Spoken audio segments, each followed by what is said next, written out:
ஜெய் மகாகாளி.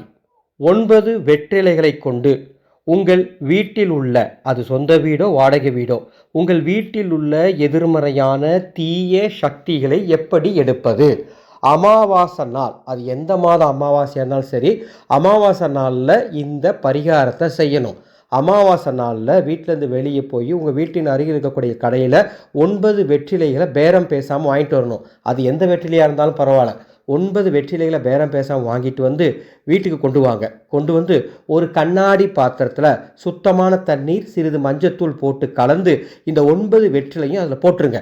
போட்டுட்டு அந்த கண்ணாடி பாத்திரத்தை உங்கள் வீட்டில் ஹாலில் வடகிழக்கு மூலையில் ஏதாவது ஒரு இடத்துல வச்சுருங்க. நீங்கள் உயரமாக வச்சாலும் சரி, கீழே வச்சாலும் சரி. குழந்தைங்க உங்கள் வீட்டில் இருந்தாங்கன்னா அதுக்கு தகுந்த மாதிரி நீங்கள் உயரமாக கூட வச்சுக்கோங்க.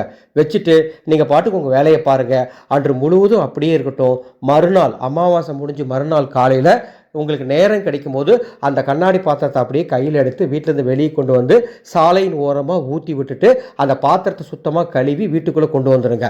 அவ்வளவுதான். உங்கள் வீட்டில் இருக்கக்கூடிய கெட்ட சக்தி பூரா அந்த மஞ்சள் தீர்த்தமும் வெற்றிலையும் எடுத்துரும். இது ரொம்ப சக்தி வாய்ந்த பரிகாரம்.